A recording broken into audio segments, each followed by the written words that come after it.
kan class na Mizoram Sarkar Hnuaiah Finance Department Hnuaiah AO exam past question kan enanga hei hi September ni som ni pania AO exam past question ania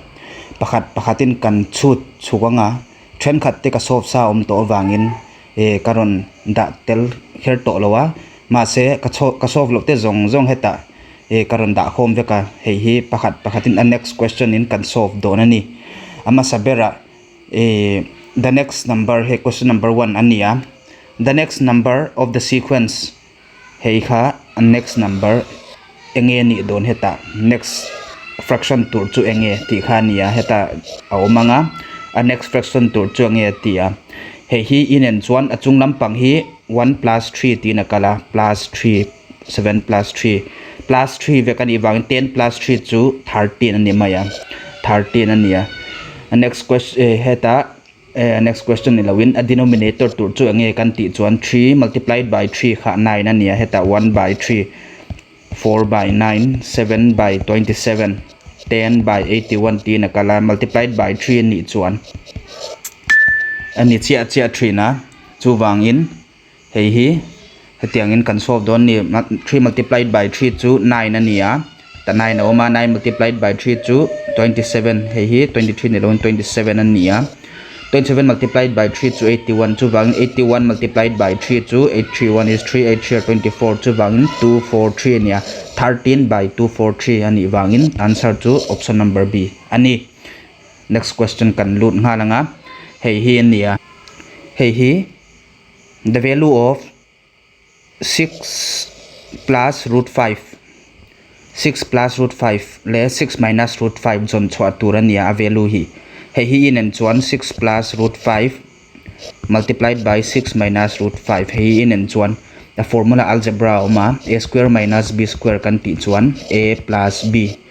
a minus b ania heta 6 plus 5 hei kha a plus b a minus b na oma ai nang che chen a in 6 a kha 6 b kha root 5 ania chu wangin hei chu enge kan ti don chuan a square minus b square ani wangin a square minus b square kan mangdon ni 6 square minus root 5 holding square ania chu wangin 6 hei 6 square chu 36 ania minus root le square in cancel thia minus 5 ania chu wangin 36 minus 5 chu 31 chu wang answer chu 31 option C ani next question kan lutanga hei hi nia next question hi hei hi 24.75 ani hei hetiang achunga ainzia chuan recurring decimal ti na nia a mathematical term a recurring decimal ania hei hi recurring decimal kan ti chuan ain akal char ti na nia 24.75 chunga om chuan heta chunga hei om awang in 757575 ti ain zom char akal char ti na ni number 10 khat hi hetianga in multiply chuan 75 0.6 po ni thawa 0.6 hetia chungom chon 0.66666 ti nakal ti na ni mai ni entir nan hei hi karon soi zau dewanga 20 le 3 in divide 1 3 6 are 18 ania 2 ania point ilak chuan 0 ania 6 are 18 chuwang 2 khateng om char 6666 ti nakal char don ni hetia number hi om wangin khami number te kha recurring decimal an tia chuwang heta recurring decimal option A B C le D enge ni don ti kha ne question hi hei hi in shet thema turin x kha 24.75 kan manganga 24.75 x ni ta se question a omania hei 24.75 hi x hi 24.75 ni ta chei point hi heta da kan tum do ni hei point hi heta da kan tum do na chuwangin heta kan da theina turin heta point atang digit pakhat pani awma chuwangin digit pani kha ani chuan 100 ania 100x nen in multiply chuan 242475.75 ti nakal don ani kasoyangin heta 7575 recurring decimal ani wang in 24.7575 ti nakal dona chuwangin hei hi ang tin nge hei kha equation 1 kan tianga hei hi equation 2 and tir nan hei hi karon explain zawanga 24.75 ania and tir nan 24.7 heta hitiangin achunga ta se 10 chau kan mangdon x kha hei hi x ni ta se 10x chau kan mangdon ani 247.17 kan riak the ani ma se point atang pani awma wangin point atang pani awma wangin hei hi 100 kan mangkherani tuna hei option equation 2 le 1 hi kan minus anga 100x minus x ti na ni maya kan minus on hei le left hand side kan minus a right hand side po kan minus do nani 2475.75 minus 24.75 hei kan minus anga 100x minus x kan ti chuan 99x ania 2475.75 minus 24.75 hei in minus chuan 2451 in mu do nani 2451 in mu anga hei 99x ani toa x chau kan da nga velam panga 2451 hei in kara multiply wangin heta I transfer chuan hnuai akalanga hei hi ani toa tuna 2451 by 99 ani toa hei hi 3 in I divide heya 3 3 are 9 3 3 are 9 3 8 are 24 3 1 is 3 3 7 are 21 ania chu wangin hei cancel thei to lo 817 by 33 ania hi cancel thei to lo wangin answer chu hei 817 by 33 eta 81 option number 1 hei hi answer ni mai ani ni ma se eta in shet thiam tu chu 817 by 33 hei divide taula 817 by 33 in divide chuan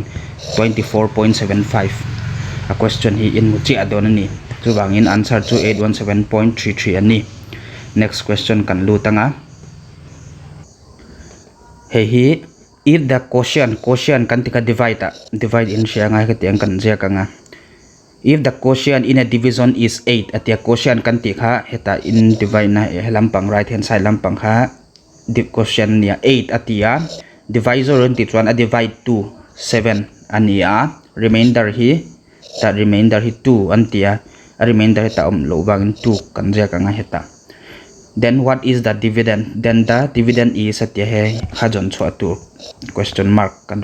karon danga dividend formula chu enge kan ti chuan dividend formula chu divisor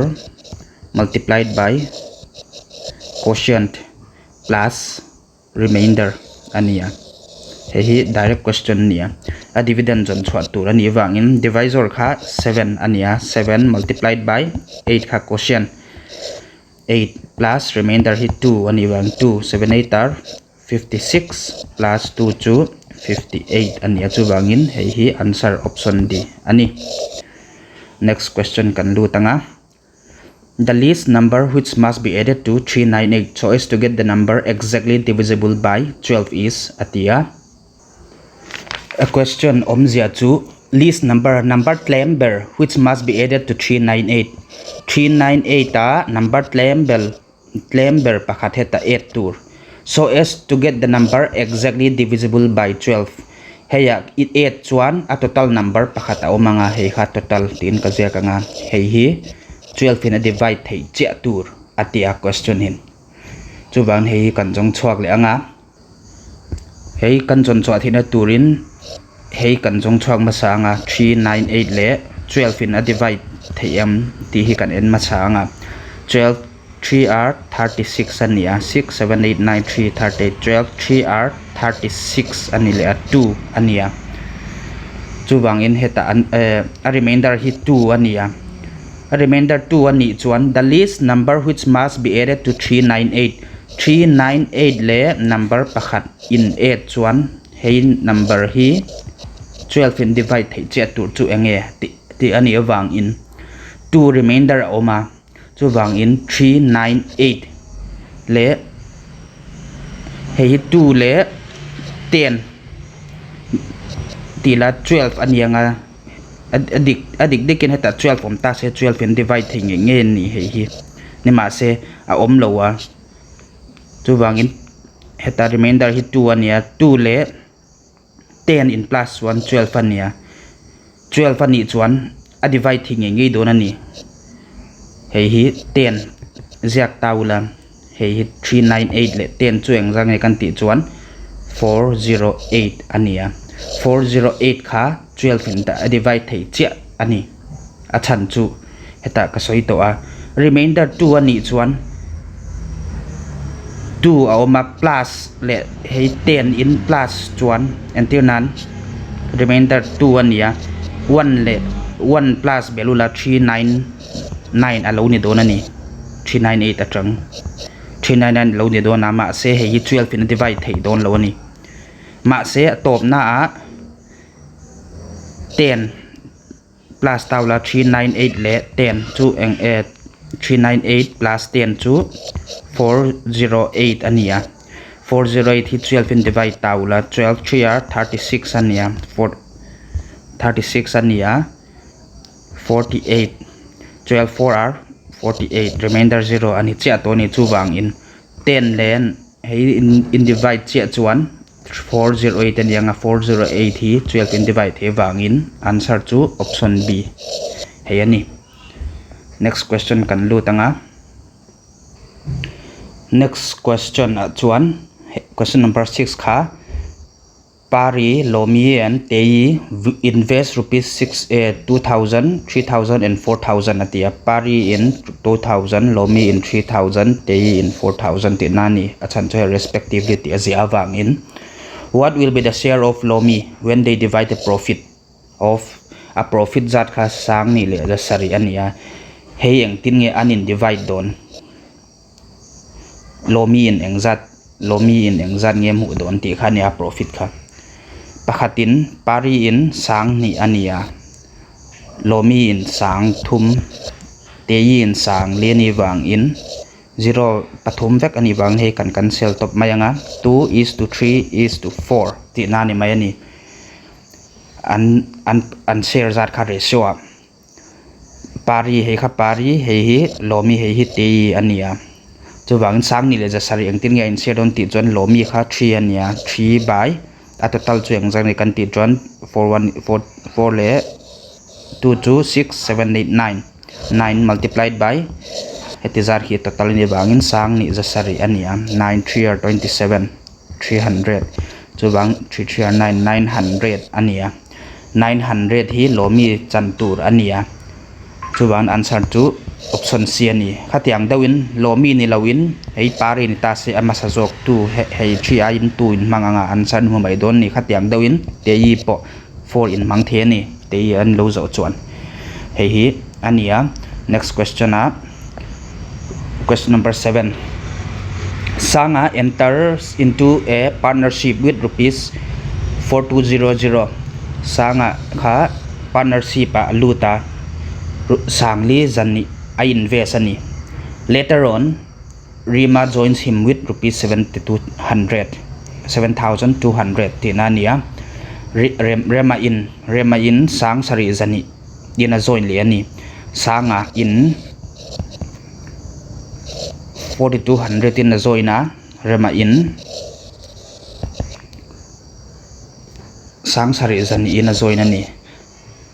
after 1 year the profit are divided equally a profit kha anin divide ainang chia chain undivide the ni chu wang in how long did Rema invested before they got the profit atia a question hi heyania Rema after 1 year atia he 1 year hi poimo me mania heta ani chuan sanga kha thlasom pani atel man ti nani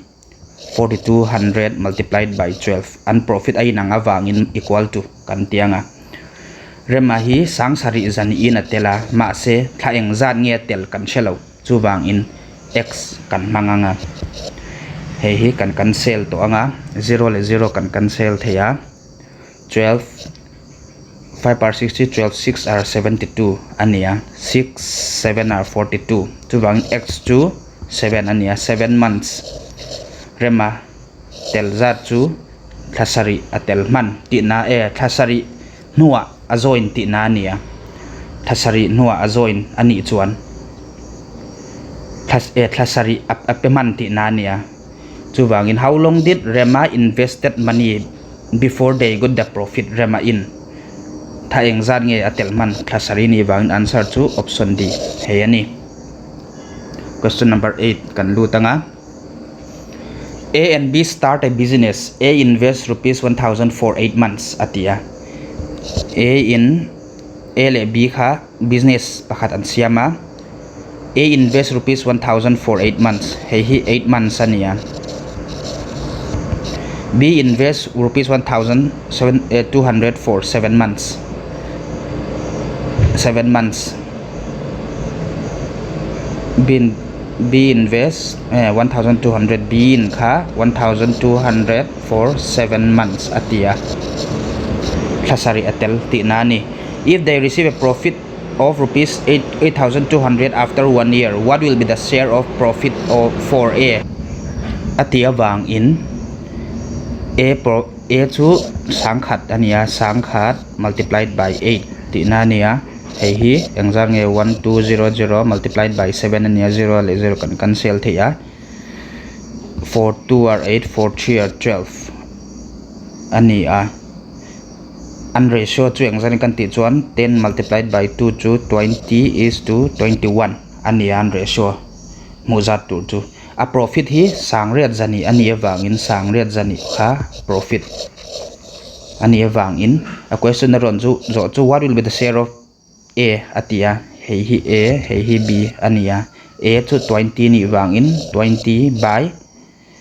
an total chu 20 plus 21 chu 41 multiplied by a profit zat chu 8,200 ania. 41 multiplied by 2 chu 82 ania 100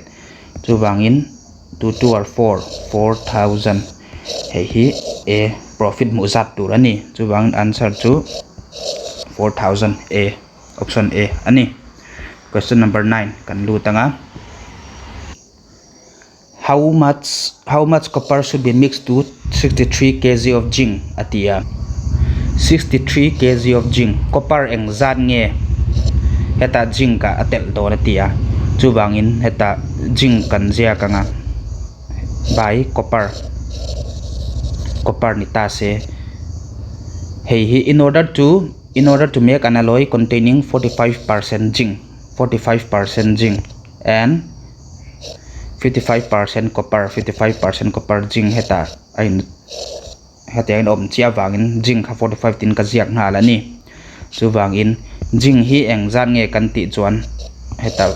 63 ne bang 63 copper engzat ni kan tel don ti kan shel wang x kan zia kanga 45 by 55 ania. 5 9 are 45, 5 1 is 5, 5 1 is 5, 9 7 are 63 ania. Chu wangin x so x heta kan cross multiply anga, kan cross multiply chuan heta 1 ani to wangin x 1 is x ania. 7 le 10 11 kan multiply chuan 77 chu wangin 77 option C ani hi answer tur. Next question kan lu tanga. Hi ratio le proportion, ratio and proportion lampang dewan iwangin heta A is to B tin ka zia kanga. A is to B kha 3 is to 4 ania. B is to C kha 8 is to 9 tin an zia ka heta in mu vekaringa. Chu wang question jon chwa tur chu A is to B is to C ania. A is to B is to C kha jon chwa tur ania. Chu wangin hei shortcut kan manganga. A is to B chu heteng ponzia khel lowin hei 3 by 4 ania. Hei 8 by 9 ania. Chu wangin 3 4 tin kan zia kanga. Hei 8 9 ania. 4 hnuai che a 8 kan zia kanga, 9 tin kan zia kanga. Hei le hei heta A is to B is to C chu A is to B is to C chu enge hei le hei kan multiply anga. 8 3 are 24 is to 8 4 are 32 is to 9 4 are 36 ania. Chu wangin hei hi 2 in kan cancel thea. 2 1 is 2, 2 2 are 4, 2 1 is 2, 2 6 are 12, 2 1 is 2, 2 8 are 16. 2 in kan la cancel thea ma che ta kan ziak thapotanga aleng to lo wang in 12:16:18 ania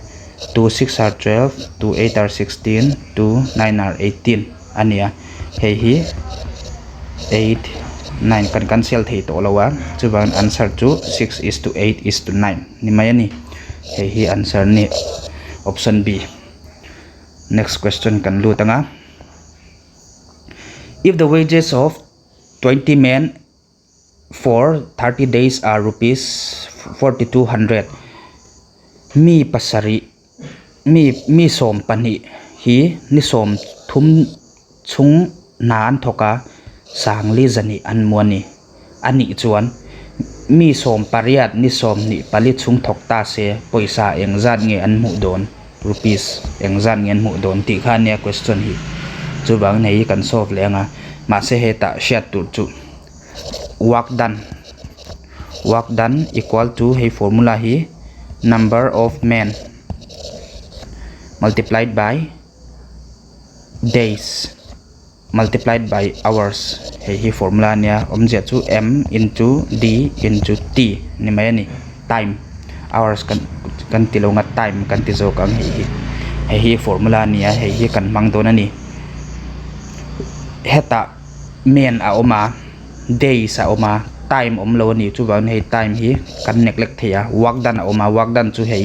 4200 ania work done kha pakhat kha kan jon chwa tur ania ma se ta voi ni ania a ratio kan la ka ngai don ni ama saber hey hi w1 equal to m1 multiplied by d1 tin kan manga hemi chu w2 equal to m2 multiplied by d2 tin kan mang jok don ni chu bang in w1 by w2 chu m1 into d1 by m2 into d2 hey kan manga awak dan 1 2 engzai kan ti chon sangli zani ania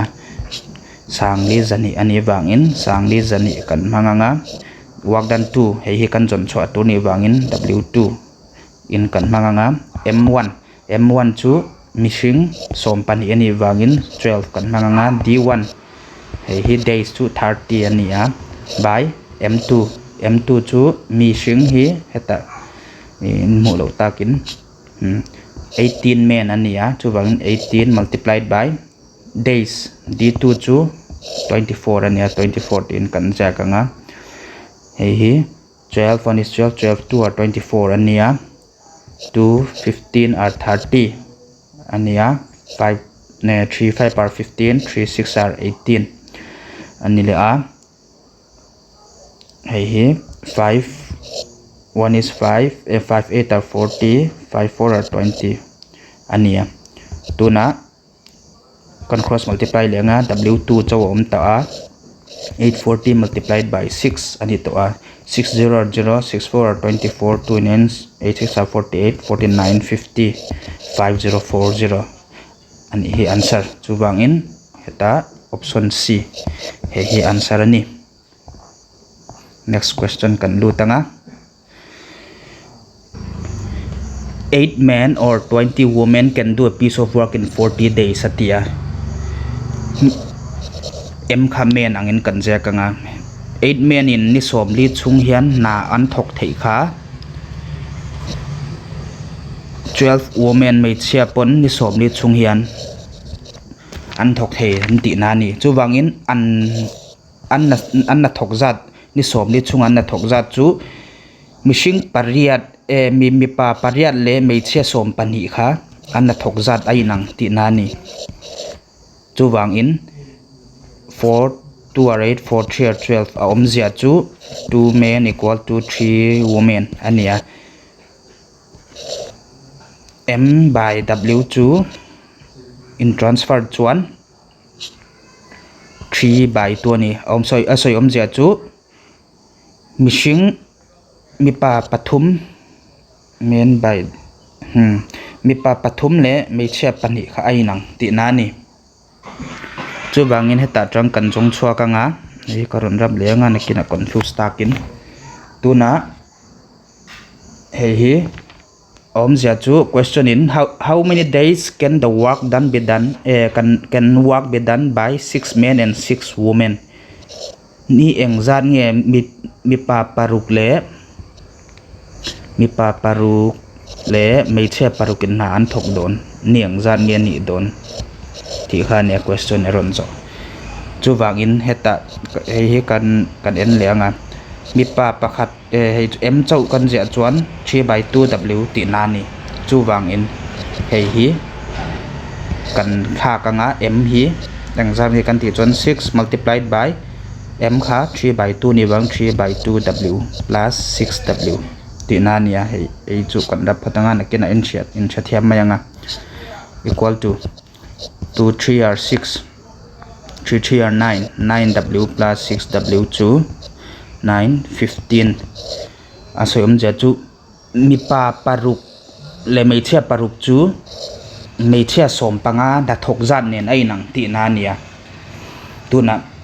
mei chia som ti zat chau ni to hei hi tuna kan en tuanga 12 women heta 12 women in mei chia som pani in ni som li chungin nan thok theya days ania mei chia pakhatin 40 into 12 days an thok don ti na ni mei chia som pani in ni som li chung nan thok thei chuan divide tur ni lo ni hei hi in divide chuan 40 by 12 ania 12 3 36 ni thum chung hian na zo don ti na in divide chuan adik lowa chu wangin divide tur ni lo ni 40 multiplied by 12 tur ani mei chia pakhat chau ani chuan ma se tuna mei chia engzang nge kan poimo kan ti chuan mei chia som panga ania a chan chu mei chia som panga kan ti chu a question no 6 men plus 6 women ania 6 men plus 6 women chu 15 women le ai equal ani ta kan thla ka chu wa ai equal ti na ni 15 women so im ja chu 6 men plus 6 women chu 15 women ni mai ani chu wangin 1 woman kha heti zat days an thoka chu wangin 15 women chu 40 multiplied by 12 by 15 days a thok don ti na ni chu wangin 5 3 are 15 5 8 are 40 3 4 are 12 chu wangin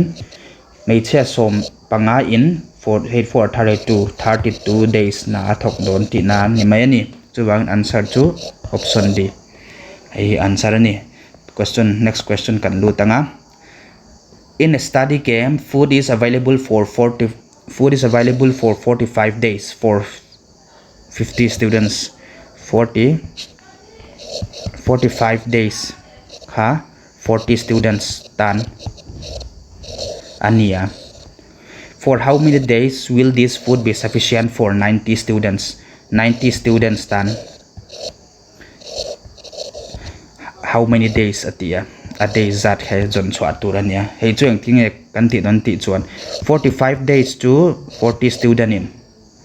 ani theya hei hi days ania in shat tur ka jak thel lawanga days ania chu wang days hi ta x kan tianga 90 students ani wang in hei hi a work done lampang kan soitel lo bai tur ni lawa 49 days hi 45 days 40 students ani wang in 45 into 40 tur ni zoka days kha x ani wang in 90 student ania hei angza tu me kan ti chon 0 le 0 kan cancel ga 9 5 are 45 chu wang in x 2 5 9 5 are 45 adika 5 4 are hei x hi he mun hi 50 turania hei ka jak swala 50 ania hei 5 5 are 25 chu wang in 25 days 45 days kha 50 students ani chuan 25 days a chuan 25 days a chuan 90 students ni mai ani chu wang answer chu 25 days option B ani next question hei pon ni china ka soi work done equal to men into day into time ti kha man turania hei formula man turani if 30 men working 9 hours can reap a field in 16 days atia how many men will be required to reap the field in 15 days working 8 hours per day atia hi main hi m hei m1 ania r hi time t1 days hi d1 ania hi 15 days hi d2 8 hours hi enge kan ti chuan t2 ania heta enge how many men ti bang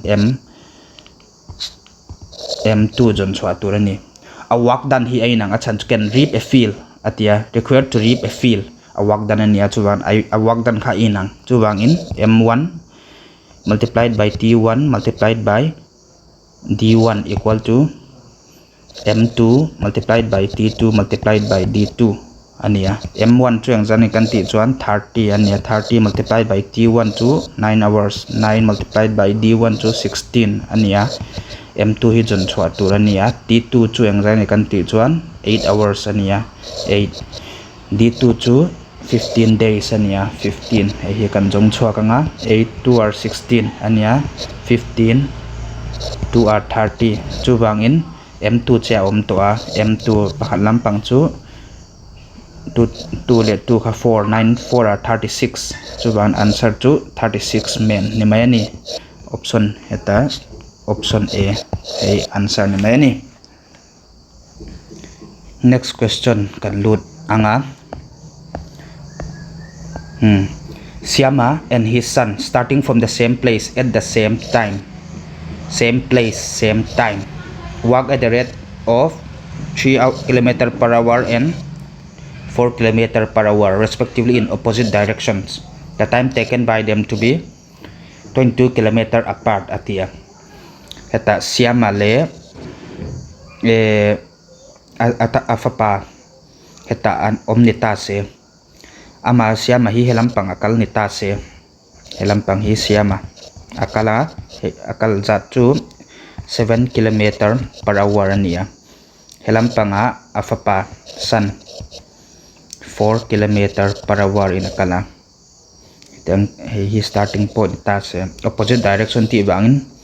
same direction ni se helampanga afapa po kaldona ni ma se opposite direction ni bangin the time taken by them 22 km apart atia hi chu pakla hisap point in hisap thenganga chan chu dakar khat hian kilometer Syama in dakar khat chungen kilometer pasari cover ti nania afapa in kilometer pakhat hian dakar khat hian kilometer pali cover nia hemun thleng ni ta se kan jiak le anga Syama in dakar khat chung hian hi 1 hour ania dakar khat chungen 7 km cover a afapa in dakar khat chung hian kilometer pali cover a hi 1 hour ve ni ma se dakar ni chung hian engzan cover den hei totalula engzani kan ti chon 11 ania 22 km heta 22 km hi kan chon chwa tur ania 11 km ni to a dakar khat kan an kal le chon 7 km cover le anga hei po dakar khat kal le chon phapa po kilometer pali cover le don ni chuwang thei hi engzang ye kan ti chuan 7 plus 7 to 14 ania 4 plus 4 to 8 ania 8 plus 14 to 22 chuwang dakar ni chung hian kilometer som ni pani in ain lat man ti na ni chuwangin answer chu hi option 2 ani hi answer pakhat na nia answer pani na chu hei pakla hisap ni hisap theya ma se apani na chu a formula mangpon kan ti the ani kilometer apart ti bang and distance to 22 ania distance to 22 ania opposite direction an ti chuan opposite direction formula sim chu an speed kha plus 2 ani same direction an ti chuan speed minus 2 ania an speed chu 7 plus 4 ania 11 ani bang 11 km per hour in an kalti na ni a speed kha chu bangin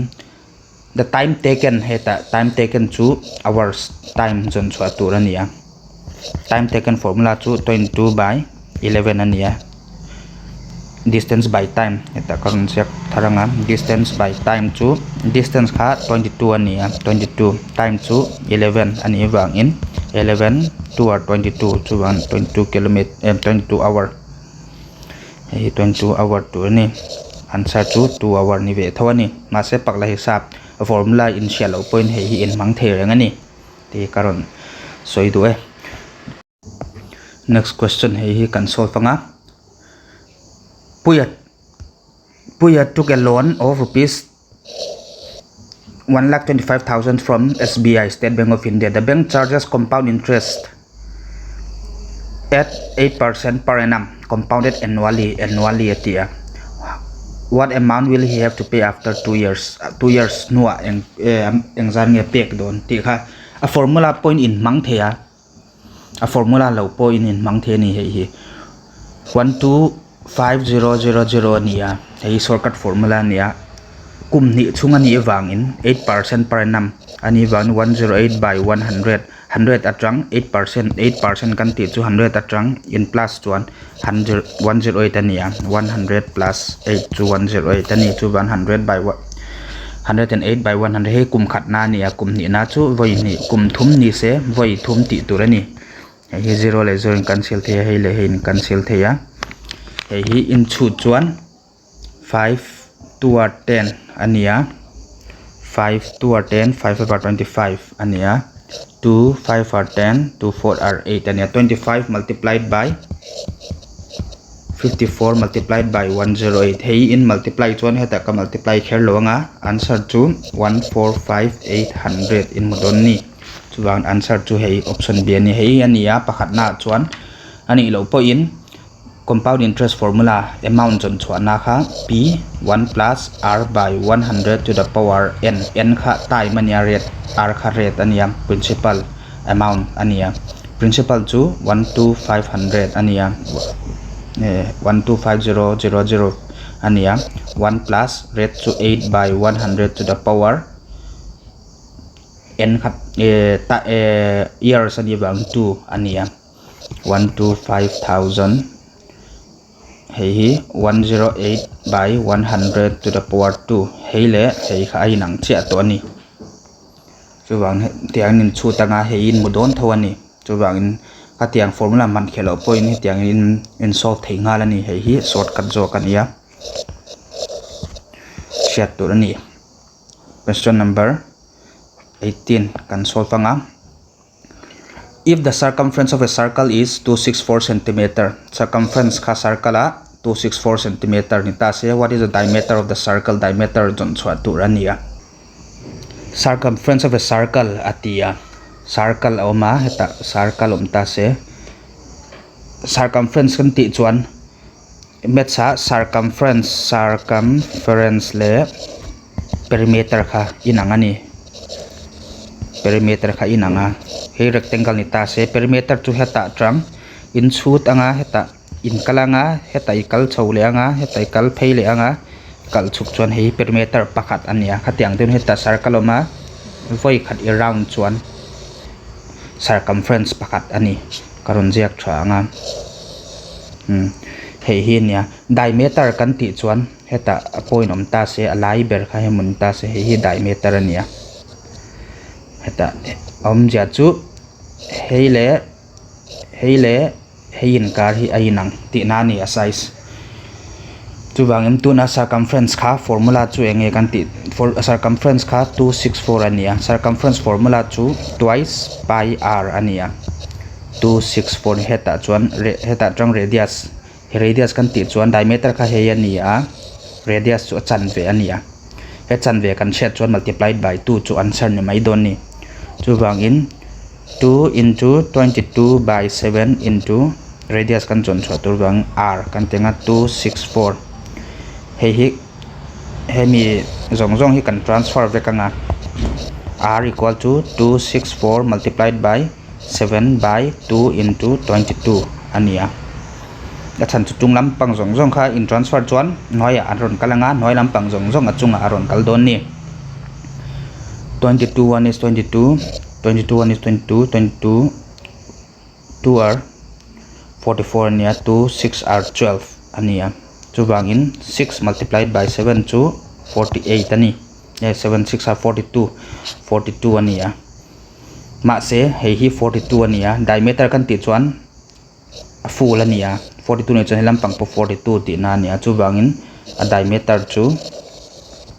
42 multiplied by 2 ti na ania 42 plus 42 pon thei thawani 84 chu wan answer chu option C 84 ani. Question number 19 kan lu tanga. The wire is looped in the form of a circle of radius 14 cm atia. Wire circle langin na umatia radius kha 14 cm atiani. The same wire is bent into a square form. Hey wire in ang chia kha square in an thla ka square kan ti chuan a size zong hey a side te zong ai inang vekani. What must be the length of the side of the square? Side engzan nge ni don ti nani chu wangin heta po nechina ka soyangin circumference ai nang chia don ti nani circle circumference le hey a perimeter square perimeter le circle circumference hi ai nang don ani chu wangin hei kan zonga circle circumference formula chu twice pi r ania square formula chu 4l ani 4l kan ti kha heta x kan manga chu wang 4x tin kan ziak mayanga l nian point ang thawa hei hi 2r4 ania radius hi 14 circle radius hi 14 ne bang 22 by 7 multiplied by radius chu 14 equal to 2x ani to a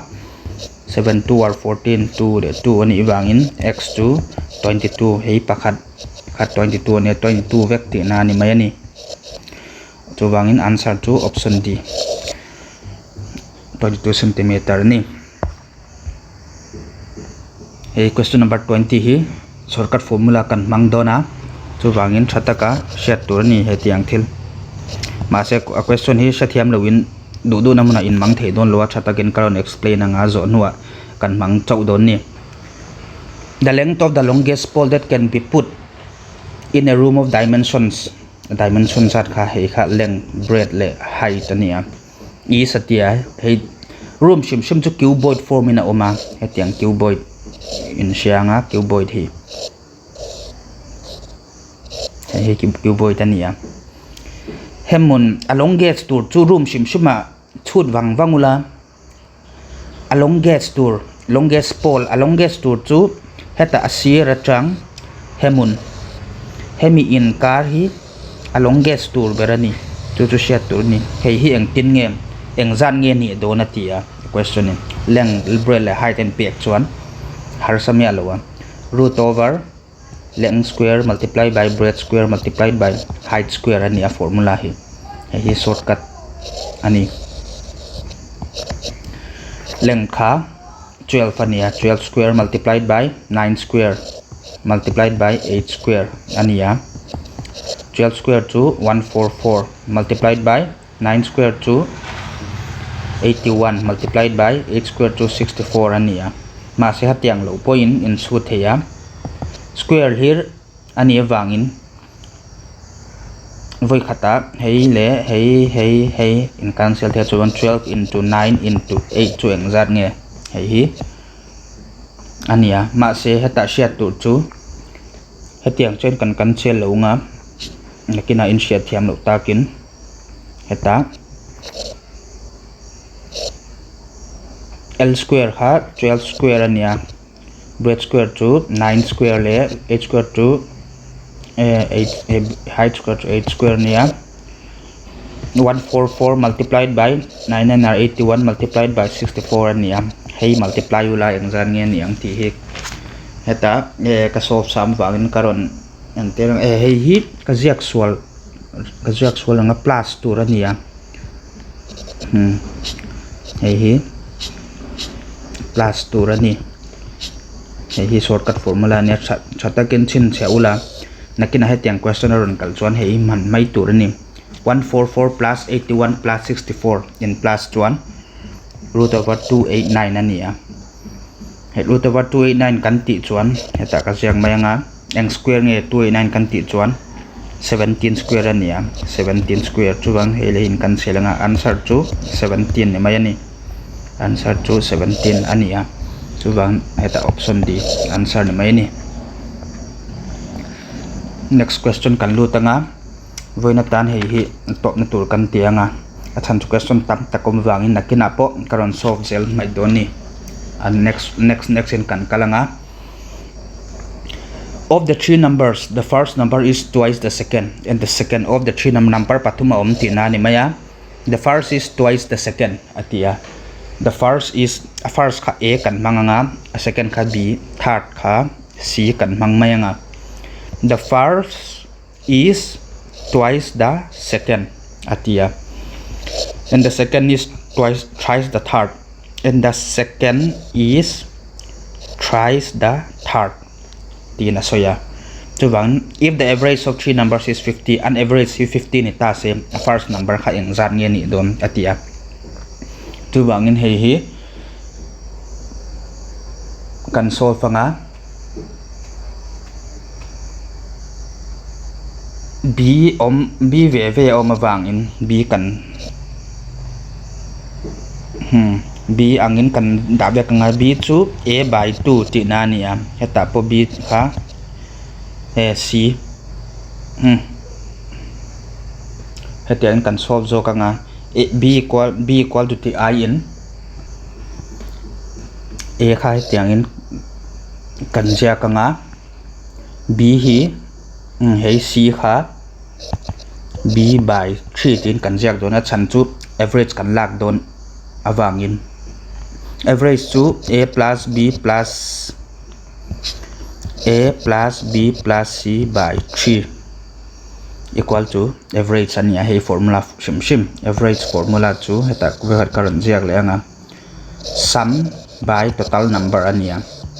and sum a plus b plus c a total number pakhat pani pathum niwang by 3 and average kha 50 atia heta in mulo taken voi kon tilang lengam 50 atia chuwang in 50 ania a plus b plus c chu e transfer wala 150 ania ma se a kha 2b ania 2b ania plus b c kha enge kan ti chuan b by 3 equal to 150 ania hei hi achan chu nichina heta karon ja hei mon hi karon thak kherna chan chu tuna b hlira to a kan jong b hi kan jong chuak thei don ti nani LCM la ula 3 ania nga 3 2 are 6 6b plus 3b plus b equal to 150 ani 150 nia chuwang in hei hi hei kan transfer anga 6 7 8 9 10 chuwang 10b ania equal to 150 multiplied by 3 ania 0 le 0 in cancel chuan b chu 15 3 are 45 ania b 45 ani chuan question hi the first number chu a ania b kha 45 ania a chu enge kan ti chuan 2b ani wangin b I in 45 in mang thei to a chuan answer chu 90 a kha 90 heta option b hei hi answer ni mai ani nakina question dang te po kan solve anga e sha thiam lo in nei chuan min lo zot thei rang dona e comment a te po e min zot thei rang ani ti karon soi do a nakina next question te po kan kal zelanga in chia thiam lo om te kamin lo zot thei rang don ni ti po ka soi du le a voina tan hei kan solve thei he tiang thleng ani ang kalome